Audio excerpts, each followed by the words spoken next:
ಶಿಷ್ಯರು ನಡೆಸ್ಕೊಂಡು ಬರ್ತಾ ಇರೋದು ಕನ್ನಡ ಸಾಹಿತ್ಯ ಪರಂಪರೆಯಲ್ಲಿ ಖಂಡಿತ ಇದೊಂದು ಸಂತೋಷದಾಯಕವಾದ ಬೆಳವಣಿಗೆ ಅಂತ ನನಗೆ ಅನಿಸುತ್ತೆ. ಈ ದಲಿತ ಅಥವಾ ಬಂಡಾಯೋತ್ತರ ಅಂತೇನಾದರೂ ಇರುವುದಾದರೆ ಆ ಕಾಲಘಟ್ಟವನ್ನು ನಾವು ಬಹುಶಃ ಕೀರಮೋತ್ತರ ಅಂತಲೇ ಕನ್ನಡ ಕಾವ್ಯ ಪರಂಪರೆಯಲ್ಲಿ ಗುರುತಿಸುವಂತಹ ಒಂದು ನಿಚ್ಚಳವಾದ ಪ್ರಗತಿಯ ಹೆಜ್ಜೆಗುರುತುಗಳು ಕಾವ್ಯದಲ್ಲಂತೂ ಕಾಣಿಸುವ ಹಾಗೆ ಮಾಡ್ತಾ ಇರೋದು ಏನಾದರೂ ಇದ್ದರೆ ಕನ್ನಡದ ಹೊಸಗನ್ನಡ ಸಾಹಿತ್ಯ ಚರಿತ್ರೆಯನ್ನು ಈ ದಿಕ್ಕಿನಲ್ಲಿಯೂ ಕೂಡ ಕಾವ್ಯದ ಸಂದರ್ಭದಲ್ಲಿ ಕಟ್ಟಿಕೊಳ್ಳುವುದಕ್ಕೆ ಬೇಕಾದಂಥ ಹೆಜ್ಜೆಗುರುತುಗಳನ್ನು ಈ ಒಂದು ಕಾಡು ಕೀರಂ ಆಹೋರಾತ್ರಿ ಖಂಡಿತ ಮೂಡಿಸ್ತಾ ಇದೆ ಅಂತ ಹೇಳೋದಕ್ಕೆ ಹೆಮ್ಮೆ ಅನಿಸ್ತಾ ಇದೆ. ಈ ದಿಕ್ಕಿನಲ್ಲಿ ಅವತ್ತಿನಿಂದ ಇವತ್ತಿನವರೆಗೂ ಕೃಷ್ಣ ರಾಯಚೂರವರು, ವೆಂಕಟೇಶ್ ಮೂರ್ತಿ ಸರ್ ಇರ್ಬೋದು, ಎಲ್ ಮುಕುಂದರಾಜ್ ಇರ್ಬೋದು, ಸಂಸಾ ಸುರೇಶ್ ಅವರು, ರುದ್ರೇಶ್ ಅದರಂಗಿ, ಜಯಶಂಕರ್ ಅಲ್ಗೂರು, ಹಾಗೆಯೇ ಕಳೆದ ಕೆಲವು ವರ್ಷಗಳಿಂದ ನಮ್ಮ ಕಾಡು ಕೀರಂ ಸಂಕಲನಗಳನ್ನು ಸಂಕಲಿಸಿದಂಥ ಅನೇಕ ಯುವ ತರುಣ ಕವಿಗಳು, ಶಂಕರ ಶಿವಮೊಗ್ಗ ಇರ್ಬೋದು, ಬೇಲೂರು ರಘುನಂದನ್, ಸೂರ್ಯಕೀರ್ತಿ, ಈ ಥರದ ಅನೇಕ ಜನ ಈ ಕಾಡುವ ಕೀರಂ ಕಾವ್ಯ ನಮನವನ್ನು ಬಂದು ಕನ್ನಡ ಕಾವ್ಯ ಪರಂಪರೆಯ ಒಳಗೆ ಒಂದು ಚಾರಿತ್ರಿಕವಾಗಿ ದಾಖಲೆಯಾಗಿಸುವ ಒಂದು ಪ್ರಯತ್ನವನ್ನು ಮಾಡ್ತಾ ಬಂದಿದ್ದಾರೆ. ಅವರೆಲ್ಲರನ್ನು ಈ ಒಂದು ಕಾಡುವ ಕೀರಂ ಕಾವ್ಯದ ಶುಭ ಮುಂಜಾನೆಯಲ್ಲಿ ನಾವು ನೆನಪಿಸ್ಕೊಳ್ಬೇಕಾಗಿದೆ. ಇವತ್ತಂತೂ ಈ 10ನೇ ವರ್ಷದ ಕಾರ್ಯಕ್ರಮವನ್ನಂತೂ ಇನ್ನೂ ವಿಶಿಷ್ಟಗೊಳಿಸುವ ಕೆಲಸವನ್ನು ನಮ್ಮ ಪ್ರದೀಪ್ ಮತ್ತು ಸಂಸಾ ಮತ್ತು ಗೆಳೆಯರು ಮಾಡಿರೋದು ನಿಶ್ಚಯವಾಗಿ ಗೊತ್ತಾಗ್ತಾ ಇದೆ. ಅದೇನಂತಂದರೆ ಕವಿಗೋಷ್ಠಿಯ ಜೊತೆಗೆ ಕೀರಂ ಯಾವಾಗಲೂ ತಲುಪಿಸುವ ಕೆಲಸವನ್ನು ಮಾಡ್ತಾ ಇದ್ರಲ್ಲ, ಆ ಒಂದು ವಿಚಾರ ಸಂಕಿರಣದ ಮುಖಾಂತರ ತಲುಪಿಸುವ ಕೆಲಸವನ್ನು ಕೂಡ ಮಾಡಿರೋದು ಒಂದು ಹೊಸ ರೀತಿಯ ಪ್ರಯತ್ನ. ಅದು ಖಂಡಿತ ಇವತ್ತು ಒಳ್ಳೆಯ ಫಲವನ್ನು ಕೊಟ್ಟಿದೆ ಅಂತ ಹೇಳ್ಬೋದು. ಇವತ್ತು ಮಾತಾಡಿದಂತಹ ಮೂಡ್ನಾಕುಡು ಚಿನ್ನಸ್ವಾಮಿ ಅವರು ಒಂದು ಮಾತು ಹೇಳಿದರು, ನಮ್ಮ ನಡುವೆ ಈಗ ಗೋಡೆಗಳು ಎದ್ದೇಳ್ತಾ ಇದ್ದಾವೆ, ನಮ್ಮನ್ನು ಬೆಸೆಯಬೇಕಾದಂತಹ ಸೇತುವೆಗಳು ಕುಸಿತಾ ಇದ್ದಾವೆ ಅಂತೇಳಿ. ಹಾಗಾಗಿ ನಮ್ಮನ್ನು ಬೆಸೆಯಬೇಕಾಗಿರುವಂತಹ ಸೇತುವೆಗಳ ಬಂಧವನ್ನು, ನಮ್ಮ ಮಾನವೀಯ ಸಂಬಂಧಗಳ ನಡುವೆ ನಾವು ಗಟ್ಟಿಗೊಳಿಸಿಕೊಳ್ಳಬೇಕು ಅನ್ನುವ ಅವರ ಆಶಯದ ಮಾತುಗಳು. ಎದ್ದೇಳುತ್ತಿರುವ ಗೋಡೆಗಳನ್ನು ಬೀಳಿಸಬೇಕಾಗಿರುವಂತಹ ಸನ್ನಿವೇಶವನ್ನು ಹೇಳಿದರು. ಇನ್ನೊಂದು ಬಹಳ ಮುಖ್ಯವಾದ ಅವರ ಮಾತು, ಈ ಎಲ್ಲ ಸಾಂಸ್ಥಿಕವಾದ ಧರ್ಮಗಳ ಕೇಡನ್ನು ಕೆಡವುವ ಶಕ್ತಿ ಇರೋದು ಕಾವ್ಯ ಧರ್ಮಕ್ಕೆ ಮಾತ್ರ. ಹಾಗಾಗಿ ಸಾಂಸ್ಥಿಕವಾದ ಧರ್ಮಗಳ ಜಾಗದಲ್ಲಿ ಕಾವ್ಯ ಧರ್ಮ ಉಂಟಾದಾಗ ಮಾತ್ರ ಈ ಧರ್ಮದ ಕೇಡನ್ನು ಅಳಿಸಿಕೊಳ್ಳುವುದಕ್ಕೆ ಸಾಧ್ಯವಿದವೇನೋ ಅನ್ನುವಂಥ ಹೊಸ ನಮ್ಮ ಕಣ್ಣು ತೆರೆಸುವ ಮಾತನ್ನ ನಮ್ಮ ಮೂಡ್ನಾಕುಡು ಚಿನ್ನಸ್ವಾಮಿಯವರು ಹಾಡಿದ್ರು. ಸಿದ್ದರಾಮಯ್ಯ ಸರ್ ಅವರಂತೂ ಕೀರಂ ಅವರ ವ್ಯಕ್ತಿತ್ವದ ಹಲವು ವಿಭಿನ್ನ ಆಯಾಮಗಳನ್ನು ತೆರೆದಿರುವುದರ ಜೊತೆಗೆ ಕನ್ನಡ ಕಾವ್ಯ ಪರಂಪರೆಯ ವಿವಿಧ ಆಯಾಮಗಳನ್ನು ಕೂಡ ಬಿಚ್ಚಿಡುವ ಒಂದು ವಿಸ್ತಾರವಾದ ಮಾತನ್ನು ಇವತ್ತು ಹಾಡಿದ್ದಾರೆ. ಹಾಗೆಯೇ ಪಾಸಕುಮಾರ್ ಅವರು ಮಾಡಿದ ಮಾತು ಕೂಡ ಹೇಗೆ ಬುಡಕಟ್ಟು ಸಮುದಾಯದ ಜನಾಂಗಗಳನ್ನು ಕೂಡ ಗುರುತಿಸಿ ಗೌರವಿಸ್ತಾ ಇದ್ದಂಥ ಪರಿಶಿಷ್ಟ ಜಾತಿ ಮತ್ತು ಪಂಗಡದ ವಿದ್ಯಾರ್ಥಿಗಳನ್ನು ಏಳಿಗೆಗೆ ಬೆಳಕಿಗೆ ತರುವುದಕ್ಕೆ ಪ್ರಯತ್ನ ಪಡ್ತಾ ಇದ್ದಂತಹ ಕೀರಂ ಅವರ ಆಶಯವನ್ನು ನನಗೆ ಗೌರವಿಸುವುದರ ಮುಖಾಂತರ ಈ ಕಾಡುವ ಕೀರಂ ಬಳಗ ತನ್ನನ್ನು ಗೌರವಿಸಿಕೊಂಡಿದೆ, ಪ್ರಶಸ್ತಿಗೆ ಒಂದು ನೊಬೆಲ್ ಪ್ರಶಸ್ತಿಯ ಮಾನ್ಯತೆ ನನಗೆ ತಂದುಕೊಟ್ಟಿದೆ ಅನ್ನುವ ಮಾತನ್ನ ಬಹಳ ಹೃತ್ಪೂರ್ವಕವಾಗಿ ಹಾಡಿದರು.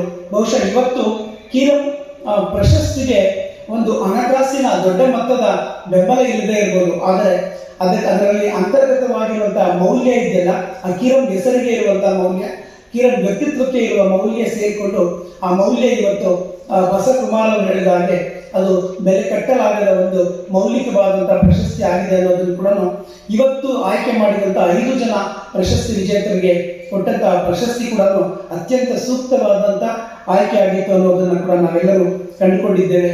ಹಾಗೆಯೇ ಕೀರಂ ಅವರ ಮಗಳು, ಕಿರಿಯ ಮಗಳು ಇದ್ರಲ್ಲ ಸಹನಾ ಅವರು ಆಡಿದ ಮಾತುಗಳು ಕಳೆದ 10 ವರ್ಷಗಳಿಂದ ಕೀರಂ ಬಗ್ಗೆ ನನಗೆ ಗೊತ್ತಿಲ್ಲದೆ ಇರುವಂಥ ಅನೇಕ ಹೊಸ ರೀತಿಯ ಅವರ ವ್ಯಕ್ತಿತ್ವದ ಒಳಗುಗಳನ್ನು ಸಹನಾ ಅವರು ಇವತ್ತು ಬಿಟ್ಟುಕೊಟ್ಟಿದ್ದು ಕೂಡ ಈ 10ನೇ ಕೀರಂನ ಒಂದು ವಿಶಿಷ್ಟವಾದಂಥ ಒಂದು ಕೀರಂ ಬಗೆಗಿನ ಅರಿವಿನ ವಿಸ್ತಾರದ ಹಾಗೆ ಇತ್ತು ಅಂತ ಹೇಳ್ಬೋದು.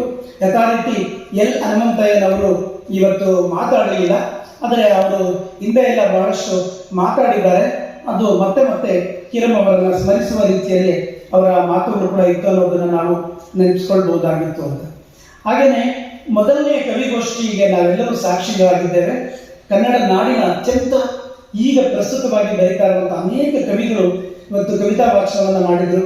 ಒಂದೊಂದು ಕವಿತೆಯು ಇವತ್ತಿನ ದೇಶದ ಮತ್ತು ಸಮಕಾಲೀನ ನಾಡಿನ ಸಂದರ್ಭದ ಸಮಕಾಲೀನ ವಾಸ್ತವಗಳಿಗೆ ಕನ್ನಡಿ ಹಿಡಿಯುವ, ಅದನ್ನು ವ್ಯಂಗ್ಯದ ಚಾಟಿ ಬೀಸುವ, ವಿಡಂಬನೆಯ ಮುಖಾಂತರ, ಹಾಸ್ಯದ ಮುಖಾಂತರ, ನಮ್ಮ ಮನಸ್ಸನ್ನು ತಟ್ಟುವ ಮುಖಾಂತರ, ಕಾವ್ಯದ ಮುಖಾಂತರವೇ ಈ ದೇಶದ ಸಮಕಾಲೀನ ವಾಸ್ತವಗಳನ್ನು ಬಿಂಬಿಸುವಂಥ ಅತ್ಯುತ್ತಮವಾದ ಒಂದು ಕವಿಗೋಷ್ಠಿ, 1ನೇ ಕವಿಗೋಷ್ಠಿ ಆಗಿತ್ತು ಅಂತ ನಾನು ಸಾಕ್ಷಿಯಾಗಿ ಇವತ್ತು ಕೂತ್ಕೊಂಡು ಕೇಳಿದ್ದೇನೆ. ಹಾಗೆಯೇ 2, 3 ಮತ್ತು 4, 5ನೇ ಕವಿತೆಗಳಲ್ಲಿ ಈ ಕನ್ನಡ ಕಾವ್ಯ ಪರಂಪರೆಯ 4-5 ತಲೆಮಾರಿನ ಕವಿಗಳು ಅನೇಕ ರೀತಿಯ ಸಮಕಾಲೀನ ವಾಸ್ತವಗಳಿಗೆ ಇವತ್ತು ಮದ್ಯತೆ ಇರ್ಬೋದು, ಕೋಮುಗಲಭೆ ಇರ್ಬೋದು, ರಾಜಕಾರಣದ ಈ ದುರಂತ ಕೇಡಿನ ಹಿನ್ನೆಲೆ ಇರ್ಬೋದು, ಈ ಅನೇಕ ವಸ್ತುಗಳನ್ನು ಇಟ್ಕೊಂಡು ಅವರು ಹೊಸ ಹೊಸ ರೀತಿಯ ಉಪಮೆ ಮತ್ತು ಭಾಷೆಗಳನ್ನು, ರೂಪಕಗಳನ್ನು ಹುಡುಕುವ ಕೆಲಸದಲ್ಲಿ ತೊಡಗಿದ್ದಾರೆ. ಹಾಗೆಯೇ ಹೊಸ ಕಾಲದ ಹುಡುಗರ ಒಂದು ಉತ್ಸಾಹವನ್ನು ಕೂಡ ನಾವು ಯಾವತ್ತೂ 10 ವರ್ಷಗಳಿಂದ ಕಂಡ ಹಾಗೆಯೇ ನಾಡಿನ ಮೂಲೆ ಮೂಲೆಗಳಿಂದ ಅನೇಕ ಹೊಸ ಕಾಲದ ಕವಿಗಳು ಇವತ್ತು ಬೆಂಗಳೂರಿಗೆ ತಾವು ಕಚ್ಚಿಟ್ಕೊಂಡು ಬಂದಿದ್ದಾರಲ್ಲ, ಅದು ಕನ್ನಡ ಕಾವ್ಯದ ಉಜ್ವಲವಾದ ಭವಿಷ್ಯ ಖಂಡಿತ ಇವರಲ್ಲಿ ಇದೆ ಅನ್ನುವುದಕ್ಕೆ ಈ 5 ಕವಿಗೋಷ್ಠಿಗಳ ಕವಿಗಳ ವಸ್ತು, ಕವಿತೆ ಇದೆಲ್ಲವನ್ನು ಕೂಡ ನಮಗೆ ಮನದಟ್ಟು ಮಾಡಿಸಿದೆ ಅಂತ ನಾನು ಹೇಳೋದಕ್ಕೆ ಇಷ್ಟಪಡ್ತೇನೆ. ಹಾಗೆಯೇ ವಿಚಾರ ಸಂಕಿರಣಗಳಲ್ಲಿ ಮಂಡಿಸಿದ ಪ್ರಬಂಧಗಳಂತೂ ಅದು ಯಾರು ನಮ್ಮ HR ಸ್ವಾಮಿಯವರಾಗಿರ್ಬೋದು, ಹಾಗೆಯೇ ನಮ್ಮ ರಾಜಪ್ಪ ದಳವಾಯಿಯವರು, ನಾನು ಕರ್ನಾಟಕ ಮೀಸಲಾತಿ ಬೆಳೆದು ಬಂದ ಆ ಇತಿಹಾಸವನ್ನು ಕೇಳಿದ ಅತ್ಯುತ್ತಮವಾದ ಉಪನ್ಯಾಸಗಳಲ್ಲಿ ಅದು ಬಹುಶಃ ಒಂದಾಗಿತ್ತು.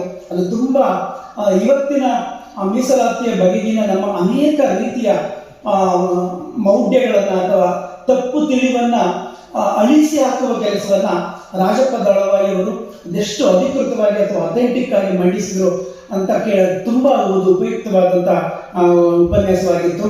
ರವಿಕುಮಾರ್ ಮೀಹಾ ಅವರು ಸಾಂಸ್ಕೃತಿಕ ಚರಿತ್ರೆಯ ಭಿನ್ನ ನಿರೂಪಣೆ ಹೇಗಿದೆ, ನಮ್ಮ ಗಮನಿತ ಮತ್ತು ನಮ್ಮ ಸುತ್ತಲಿನ ಗಮನಿತ ಚರಿತ್ರೆ ಇಲ್ಲದವರ ಚರಿತ್ರೆಯನ್ನು ನಾವು ಹೇಗೆ ಮರುಕಟ್ಟಿಕೊಳ್ಳಬೇಕು ಮತ್ತು ಅಲ್ಲಿರುವಂಥ ಸವಾಲುಗಳು ಏನು ಅನ್ನುವುದನ್ನು ಕೂಡ ಬಹಳ ತುಂಬ ಸೊಗಸಾಗಿ ರವಿಕುಮಾರ್ ಮೀಹಾ ಅವರು ಕೂಡ ಮಂಡಿಸಿದರು. ಹಾಗೆ ದಿಲಾವರ್ ರಾಮದುರ್ಗ ಸರ್ ಅವರು ಮಾಧ್ಯಮ ದುರಂತ ಮತ್ತು ಶ್ರೀಸಾಮಾನ್ಯ ಅನ್ನುವ ವಿಷಯದಲ್ಲಿ ಇವತ್ತು TRPಯ ನೆಪದಲ್ಲಿ ಇರ್ಬೋದು ಅಥವಾ ಬಹಳ ಬೇಗ ಸುದ್ದಿಯನ್ನು ಮಾಡುವ ನೆಪದಲ್ಲಿ ಮಾಧ್ಯಮಗಳು ಹೇಗೆ ದಿಕ್ತಪ್ತಾ ಇದ್ದಾವೆ ಅಂತೇಳಿ ಪ್ರಸ್ತುತ ರಾಜಕಾರಣದ ಪರಿಣಾಮ ಇರ್ಬೋದು ಅಥವಾ ಈ ಒಟ್ಟು ಸುದ್ದಿ ರಾಜಕಾರಣದ ಒಳಗಿನ ಸೋಜಿಗ ಮತ್ತು ಅಲ್ಲಿ ಶ್ರೀಸಾಮಾನ್ಯನಿಗೆ ಹೇಗೆ ಅದರ ಒಂದು ಕಬಂಧ ಭಾವನೆ ಒಳಗೆ ಸಿಕ್ಕಿಕೊಂಡು ಅವನು ನರಳುತ್ತಾನೆ ಅನ್ನುವವರೆಗೆ ಬಹಳ ಸೂಕ್ಷ್ಮವಾದ ವಿಚಾರಗಳನ್ನು ದಿಲಾವರ್ ರಾಮದುರ್ಗ ಅವರು ತಮ್ಮ ಉಪನ್ಯಾಸದಲ್ಲಿ ತಿಳಿಸಿಕೊಟ್ರು. ಕುಪ್ಪನಹಳ್ಳಿ ಎಂ ಭೈರಪ್ಪನವರಂತೂ ಅಂಬೇಡ್ಕರ್ ಬಗ್ಗೆ ಬಂದಿರುವಂತಹ ಕವಿತೆಗಳ ಒಂದು ಒಟ್ಟು ಒಳನೋಟವನ್ನ ಎಷ್ಟು ಚೆನ್ನಾಗಿ ಕಟ್ಟಿಕೊಟ್ಟರು. ಅಡಿಗರ ಅಂಬೇಡ್ಕರ್ ಭೀಮರಾಯರ ಕವಿತೆಯಿಂದ ಹಿಡ್ಕೊಂಡು ಕನ್ನಡದ ಮೊಟ್ಟ ಮೊದಲ ಭೀಮರಾಯರ ಬಗ್ಗೆ ಬಂದ ಕವಿತೆಯಿಂದ ಹಿಡ್ಕೊಂಡು ಸೀರಿಯಲ್ ವರೆಗಿನ ಒಂದು ಸೀರಿಯಲ್ ಗೀತೆಯವರೆಗೆ ಎಷ್ಟು ಅಚ್ಚುಕಟ್ಟಾಗಿ ಇಡೀ ಕನ್ನಡ ಸಾಹಿತ್ಯದಲ್ಲಿ ಬಂದಿರುವಂಥ ಅಂಬೇಡ್ಕರ್ ಬಗೆಗಿನ ಕಾವ್ಯದ ಒಂದು PhD ಥೀಸಿಸ್ಗೆ ಆಗುವಷ್ಟು ವಿಸ್ತಾರವಾದ ಒಂದು ವಿಷಯವನ್ನ ಇಟ್ಕೊಂಡು ಅವರು 20 ನಿಮಿಷಗಳಲ್ಲಿ ಎಷ್ಟು ಸೊಗಸಾದಂತಹ ಉಪನ್ಯಾಸವನ್ನ ನೀಡಿದ್ದಾರೆ.